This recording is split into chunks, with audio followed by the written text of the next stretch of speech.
It was the third year that Jehoiakim was king of Judah, and the sun was going down behind the big walls of Jerusalem when a scary shadow appeared far away. This shadow was a huge army from Babylon, which was the strongest and most frightening country at that time, and they came to take over everything. The soldiers broke down the city gates, stole all the treasures from the temple, and put chains on the princes of Judah to take them away to far-off places. One of these princes was a young man named Daniel, and his life was about to change a way that would affect the whole world.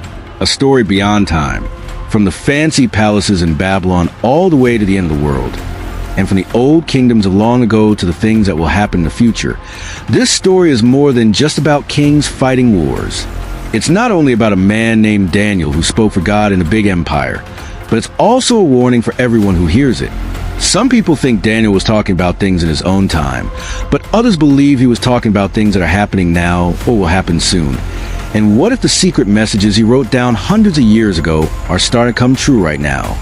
Only smart people will figure it out.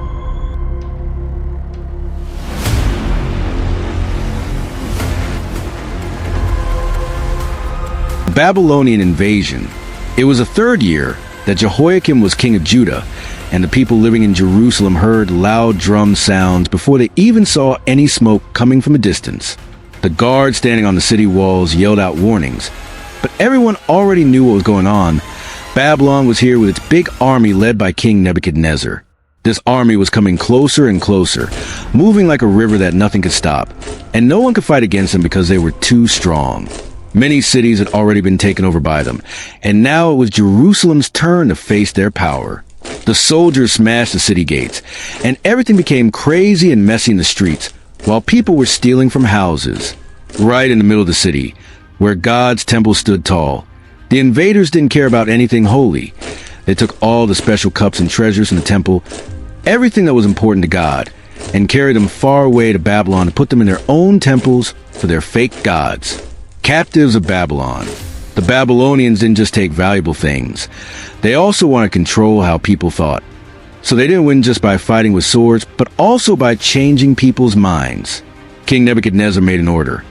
Find the smartest, strongest, and most talented young men from Israel, and bring them to my palace, so they can learn all about Babylon's way of thinking and doing things.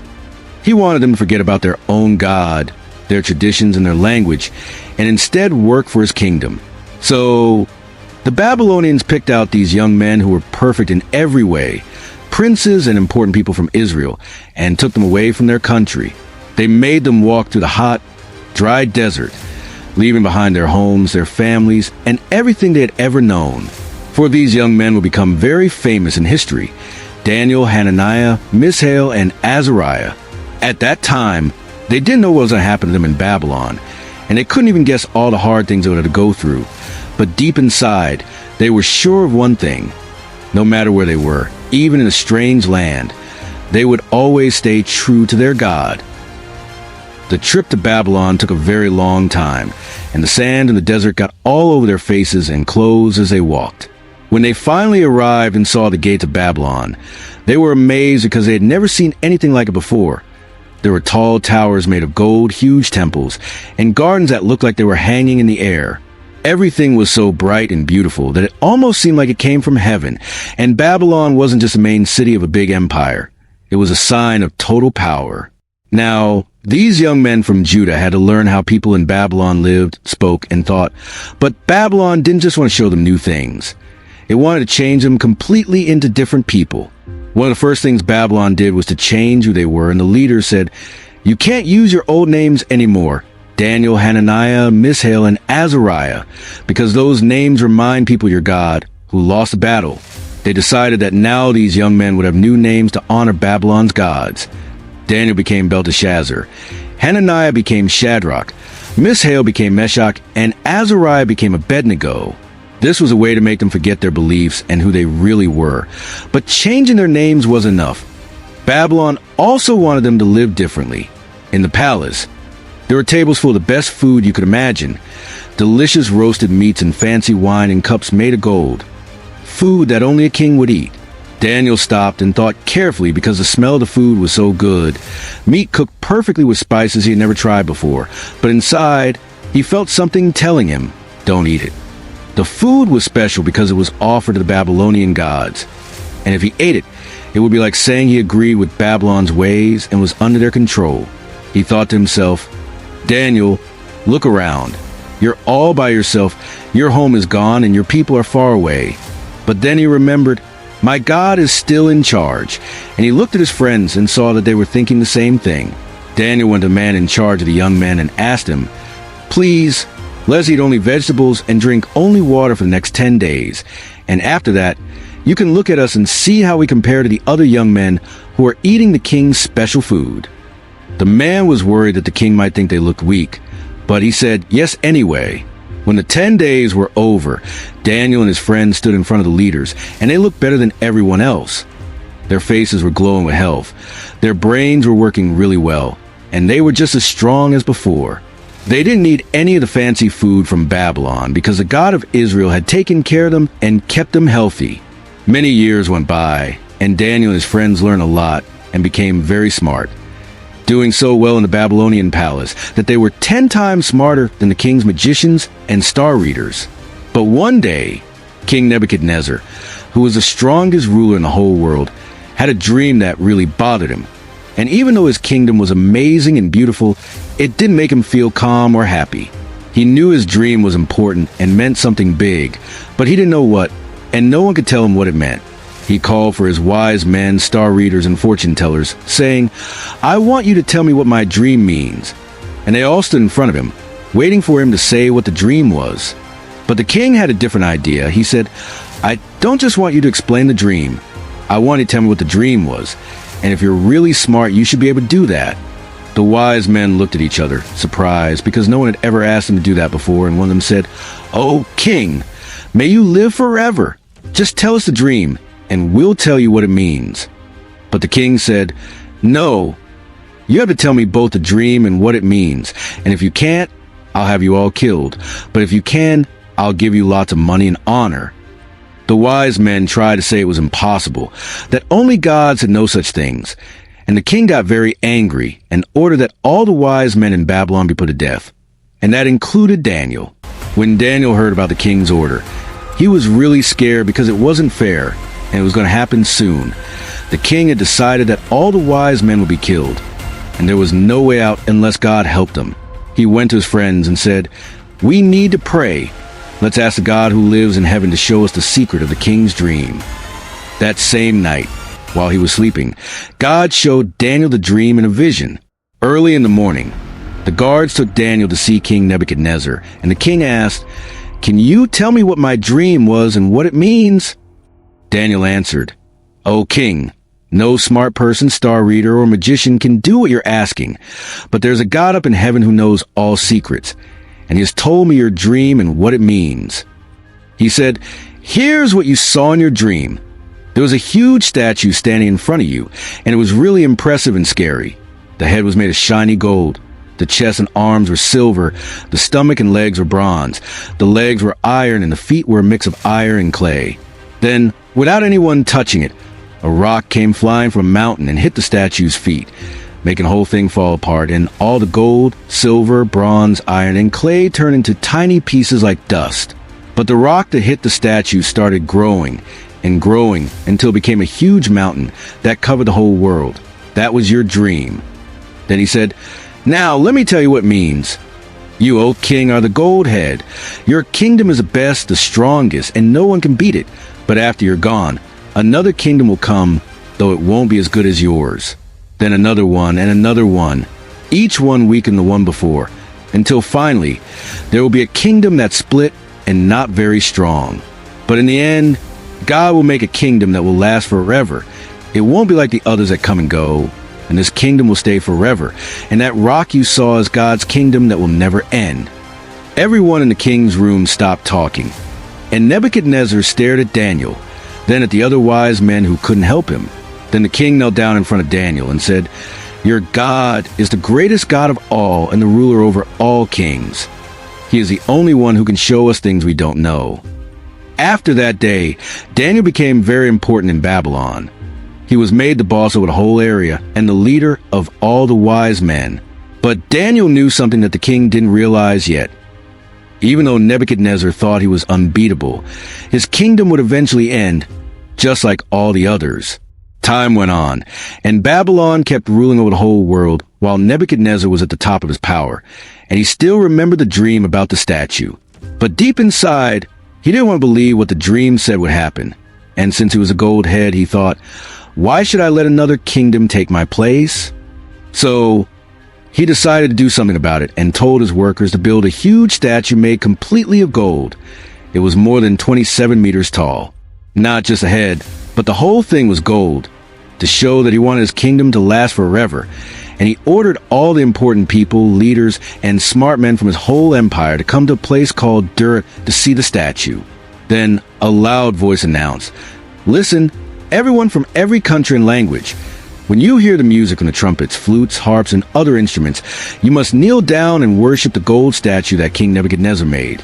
And if you don't do it, you'll be thrown right away into a super hot fire." Then the music started playing, and thousands of people got down on their knees in front of the statue. Everyone, from the most important leaders to the poorest people, all bowed down, except for 3 men. Some of the Babylonian leaders noticed that these 3 didn't kneel. So they hurried to tell the king and said, "O king, may you live forever. There are some Jewish men that you put in charge of Babylon's business, Shadrach, Meshach, and Abednego, and they didn't listen to your order. They added, they don't worship your gods, and they didn't bow to your statue." And Nebuchadnezzar got extremely angry.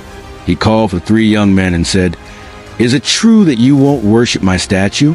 I'm giving you one more chance. When the music plays again, you better kneel and worship. And if you don't, I'll throw you into the fire, and no God can save you from me." But the young men weren't scared, and Shadrach said confidently, "O king, we don't need to explain ourselves. Our God, who we love and obey, can save us from the fire, and he will rescue us from you. But even if he decides not to, we still won't worship your statue." The king's face turned red with anger, and he looked really mad. So he told his workers to make the fire 7 times hotter than normal. Then he ordered the biggest and strongest soldiers in his army to tie up the 3 young men and throw them into the flames. And the fire was so hot that the soldiers who got close to throw them in died from the heat. The young men fell into the fire, and everyone thought that was the end of them. But right then Nebuchadnezzar, who was sitting on his throne watching, jumped up in shock and said, "Hold on, didn't we put 3 men into the fire all tied up?" His guard said, "Yes, that's right, O king."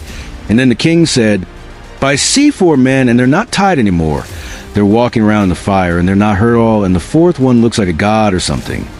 People who were watching looked into the furnace and couldn't believe their eyes. Shadrach, Meshach, and Abednego were still there, but there was someone else with them, a bright, shining person that no one in Babylon had ever seen before.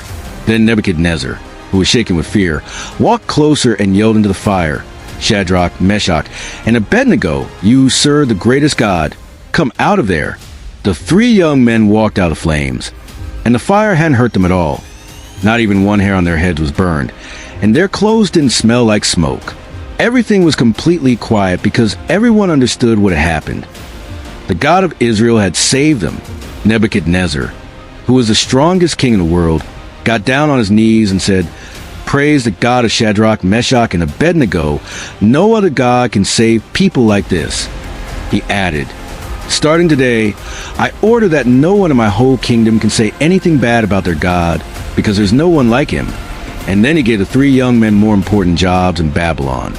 But even though everyone in Babylon was amazed by this incredible event, Nebuchadnezzar still didn't understand the biggest lesson, and very soon he would find out for himself how powerful the true God is. Even after everything he had seen, like the dreams that were explained and the amazing rescue from the fire, Nebuchadnezzar still didn't get the most important thing. His strength didn't come from himself. His fame wasn't because of him, and his kingdom was only there because God let it be. But deep down, he thought he would be great forever, and that is, until God gave him another warning. One night, the king had a different dream, and it made him really upset. So he asked all the smart men in Babylon to come, but none of them could tell him what it meant. Then they called for Daniel, and the king said, "Belteshazzar, you're the leader of the wise men, and I know that the spirit of the gods is in you. You can understand any secret. So listen to what I dreamed and tell me what it means." The king started telling his dream. I saw a huge tree right in the middle of the world. It was so tall that it touched the sky, and its branches spread out to every corner of the earth. The tree had fruit that fed all the animals. But then an angel came down from heaven and shouted loudly, "Cut down the tree, chop off its branches, throw away its fruit, but leave the bottom part with the roots in the ground, tied up with metal. Let it be made low, change his thinking, make him like a wild animal, and let this happen for 7 years, so that everyone will know that the greatest God is in charge of all kingdoms and can give to anyone he wants." Daniel paid close attention as the king spoke, and his face turned white because he understood what the dream meant. But he didn't want to tell the king. The meaning was obvious, and it was bad news for the king. So Daniel thought to himself, "I'm really worried. I wish this dream was about the king's enemies instead of him, but God told me what it means, so I have to speak up." Then Daniel said to Nebuchadnezzar, "O king, the big tree in your dream is you. You're the greatest and most powerful person in the world, but there will come a time when you'll be brought down. You'll be sent away from people, and you'll live with wild animals. You'll eat grass like cows do, and your body will get wet from the morning dew. And this will go on for 7 years until you admit that the highest God is the one who controls all kingdoms. But the bottom part of the tree will stay in the ground with its roots, which means your kingdom will be given back to you once you understand that only God is a true ruler. So please listen to me.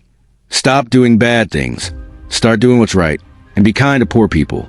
Maybe then you can have peace for a longer time." The king heard what Daniel said, but he didn't let it change his mind, and a whole year went by, 12 months, giving him plenty of time to say sorry and do better.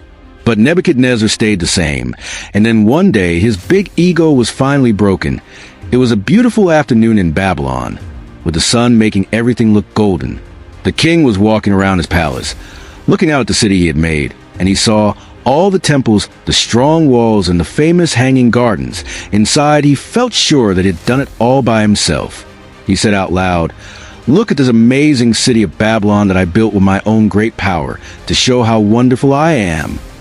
Right then, as he was still speaking, a voice from heaven said, "King Nebuchadnezzar, listen to this. Your kingdom is being taken away from you.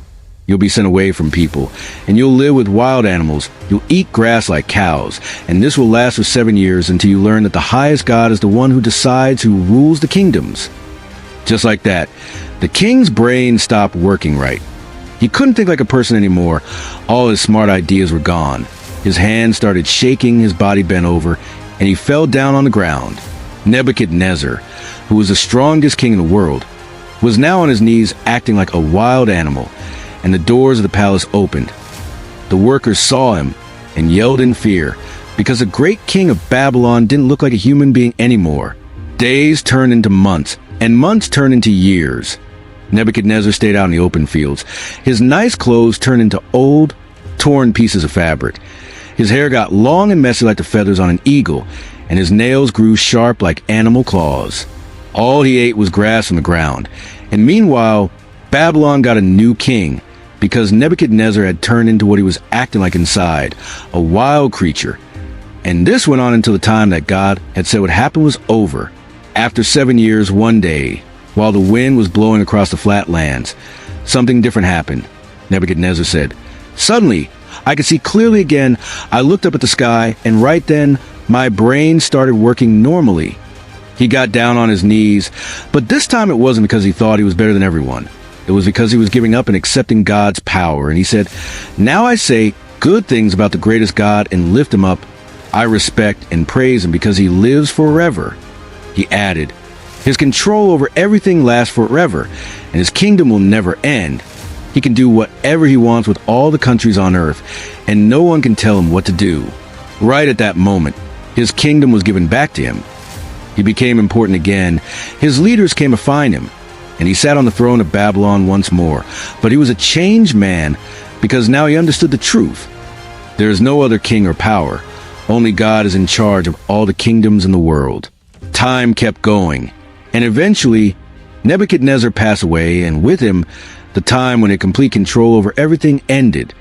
Babylon was still the most beautiful and important city in the world, but the beginning of its end had already started. A new king named Belshazzar, who was the son of Nabonidus, became the ruler. He was not a strong leader. He was proud and didn't pay attention to what had happened before. Babylon looked like it could never be beaten. Its walls were so thick and strong that no one could break through them, and no enemy had ever taken over the city. But secretly, danger was coming. In the east, the armies of the Medes and Persians were getting stronger, and they were led by a man who would soon be known as Cyrus the Conqueror. The Persian soldiers were getting closer, but Belshazzar wasn't worried at all. It was a night when everyone in Babylon was eating and drinking a lot. The gates of the city were shut tight, and guards were watching walls. King Belshazzar thought he was safe, so he threw a huge party for 1,000 of his important friends. There was music, lots of wine, and women dancing. But then the king let his pride take over too much, and he said, "Go get the gold and silver cups that my father stole from the temple of the Hebrew people. We'll use them to drink and celebrate our own gods." The workers brought out the special cups that Nebuchadnezzar had taken from God's temple in Jerusalem, and the king and his friends held these cups and said cheers to their fake gods made of gold, silver, bronze, and stone. Right in the middle of the party, something weird happened. The music stopped playing, people stopped laughing, and the dancers stopped moving, because on the walled palace, something unbelievable appeared. There was a hand, just a hand, with no body attached to it, floating in the dark, and it started writing words. The letters were bright like fire, but no one could understand what they said. Everyone in the room got scared, and the king's face turned white like a ghost, his legs shook, and his heart was beating fast. With a shaky voice full of fear, Belshazzar said, "Quick, bring all the smart men, the magicians, and the star readers. I need them to tell me what this writing means." All the smartest people in Babylon came together. They stared at the writing on the wall and tried to figure it out, but none of them could read what it said or explain what it meant. And the king got even more scared. Then his mother, the queen, came over and said, "Oh, king, don't worry. There's a man in your kingdom who has the spirit of the gods inside him. And when your father was king, this man could understand dreams and solve hard problems. His name is Daniel." So they brought Daniel to see the king, and Belshazzar looked into a hope and said, "Are you the Daniel who was so smart during my father's time? If you can tell me what this writing says, I'll give you fancy purple clothes, a gold necklace, and make you the third most important person in the kingdom." But Daniel said strongly, "I don't want your gifts. Keep your gold for someone else, but I will explain what the writing means." Daniel turned to look at a wall where the letters were still shining brightly. The message was a judgment from God. And before he told the king what it said, Daniel said, "O king, pay attention to what I'm going to say. Your father, Nebuchadnezzar, was the greatest king on earth, but when he started thinking he was better than everyone, God made him humble. He lived like an animal until he admitted that the highest God is the one who controls all kingdoms." He continued, "But you, Belshazzar, didn't learn anything from that. You've turned against the God in heaven. You took the special cups from his temple and used them in a bad way, and you said good things about fake gods that can't see, hear, or understand anything. Because of that, God sent his hand to write this message." Daniel pointed at the wall, and everyone in the room stopped breathing, waiting to hear what he would say. The future of the whole kingdom was going to be told right now. Daniel said, "Here's what the writing says. Mean, tekel upharsin, and this is what it means. Means God has counted how many days your kingdom has left, and it's over now. Tekel means God has measured you, and you don't measure up. Upharsin means your kingdom has been split up and given to the people from Media and Persia." Those words felt like someone saying the kingdom was going to die, and Belshazzar was shaken with fear, but he didn't have a chance to do anything because right at that time, the Persian army was already inside Babylon. While it was dark outside, Cyrus the Great, who was a very smart leader, had come up with a clever idea. He changed the direction of the Euphrates River that flowed through the city, so the water went away, and while Belshazzar was drinking and making fun of God, the Persian soldiers walked through the empty river path and got into the city without anyone stopping them. In just one night, Babylon was taken over. Belshazzar was killed, and the strongest empire in the world fell apart quickly. Then the Medes and Persians became the new rulers, exactly like God had said, and like Daniel had told everyone. This shows that human kingdoms don't last, but God's control over everything never ends. Babylon was no longer in power, and the Medes and Persians were now in charge of the whole empire. King Cyrus picked Darius, the Mede, to be the leader of Babylon and the areas around it.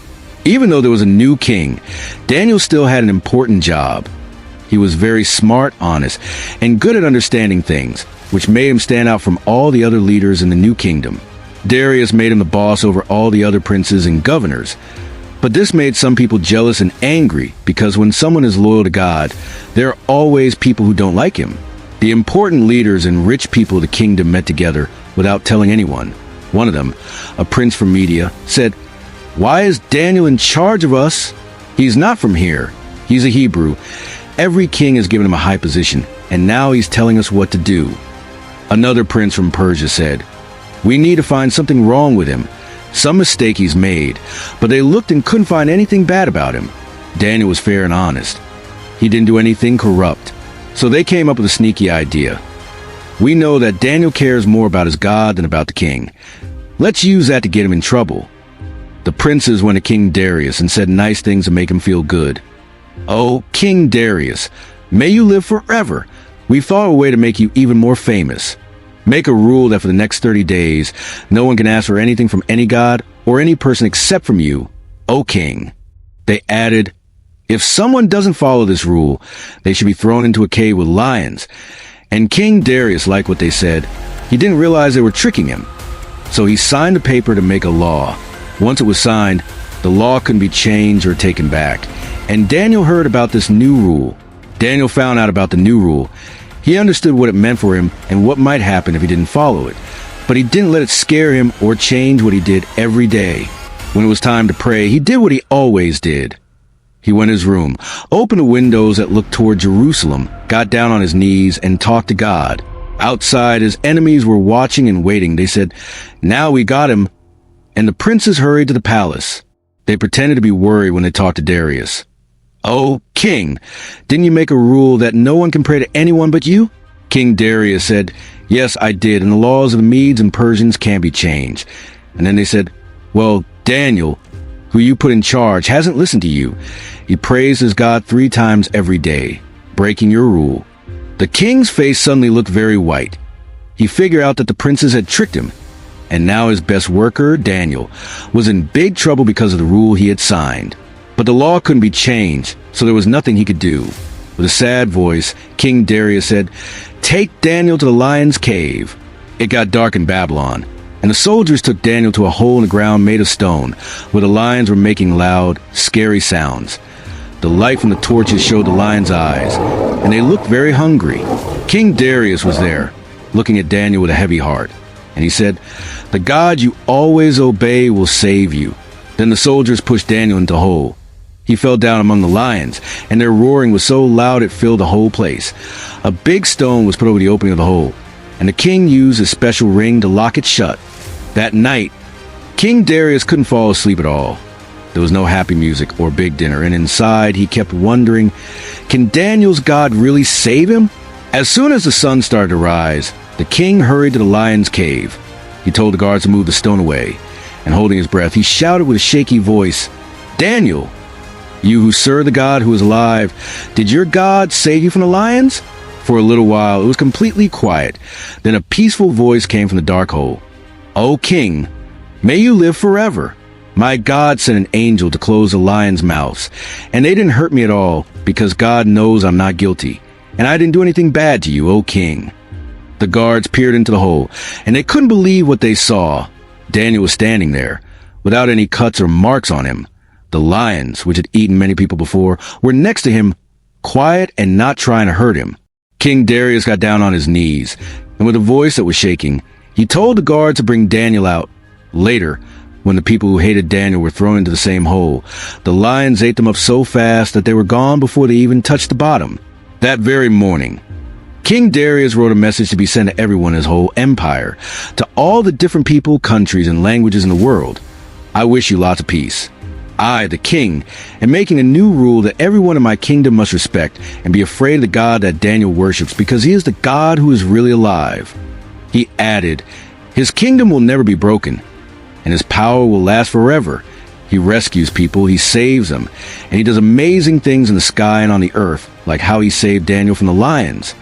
After that, Daniel did very well in the time when Darius was king, and also when Cyrus the Great was in charge. Because even though different empires come and go, and kings don't stay forever, God is always a true king. Daniel had worked for many kings and watched as big kingdoms were destroyed and new ones took their place. But what he was going to see next was something much bigger than anything in his own life or in Babylon or Persia. When Belshazzar was king and Babylon was still the strongest in the world, Daniel had a dream that showed him what would happen to the whole world in the future. In his dream, he saw a huge ocean being stirred up by strong winds from heaven, and out of the water came 4 giant animals, each one looking different. The first one looked like a lion but with wings like an eagle. Then its wings were pulled off. It stood up on 2 legs like a person, and it got a human heart. Next, there was another animal that looked like a bear. It was leaning on one side and had 3 bones in its mouth. Then a third animal appeared, which was like a leopard but had 4 wings and 4 heads. And finally, there was a 4th animal that was really scary and different from the others. It had teeth made of iron and was so strong that it ate, broke, and stepped on everything in its way. It was the most powerful of all, and it had 10 horns on its head. While Daniel was looking, another small horn grew up among the 10, and this little horn had eyes like a person and a mouth that said proud and bragging things. Daniel was shaking because he didn't understand what these animals meant or why that little horn was so rude and against God. But before he could find out, the dream changed, and he saw something even more amazing. He looked and saw many thrones being put in place, and then the oldest and wisest being, called the Ancient of Days, sat down on his throne.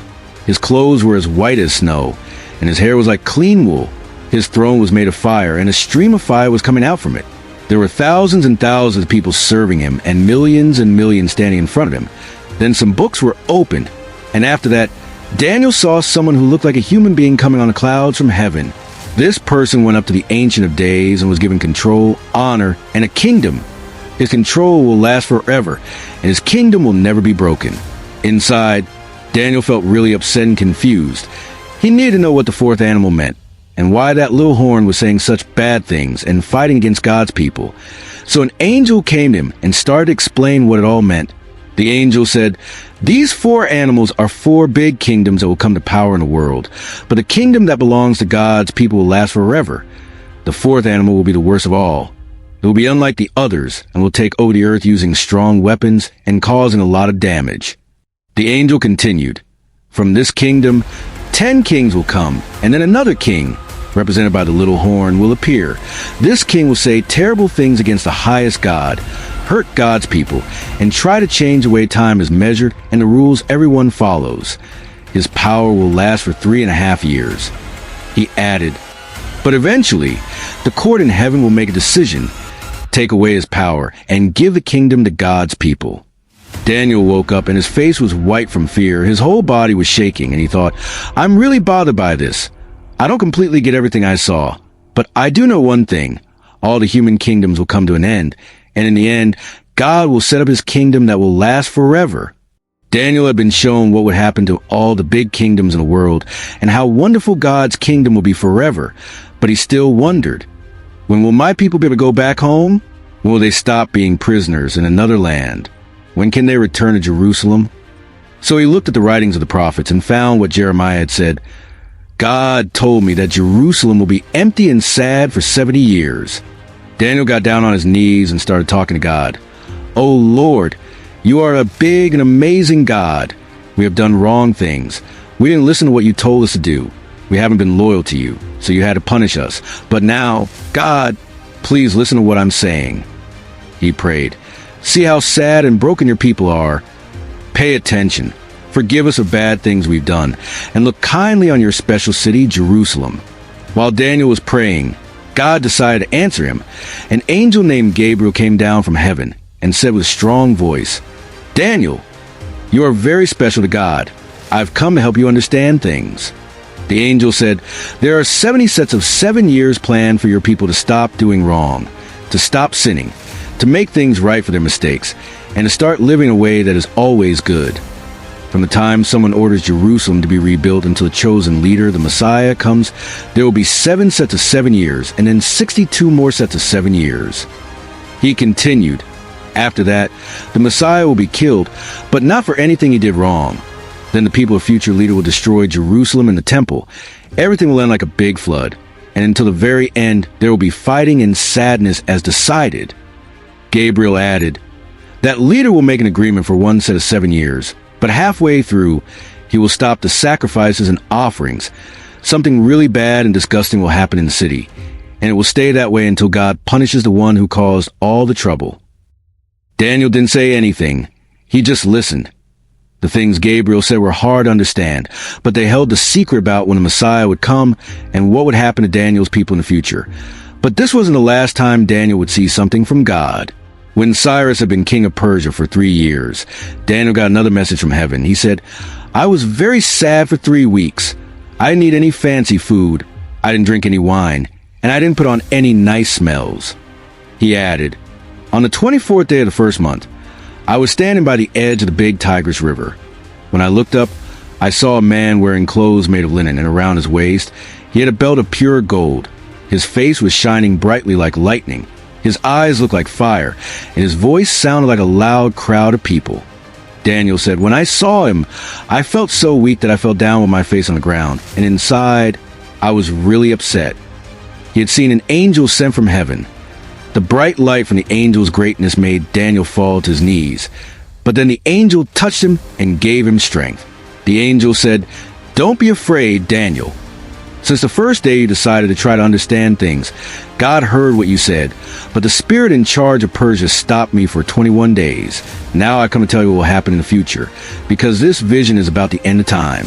Then Daniel was given the final and longest message from God, a vision that showed what would happen to kingdoms in the future, like fights between Persia and Greece, and about a mean king who would come at the end of time, and about a really bad time that would affect everyone in the world.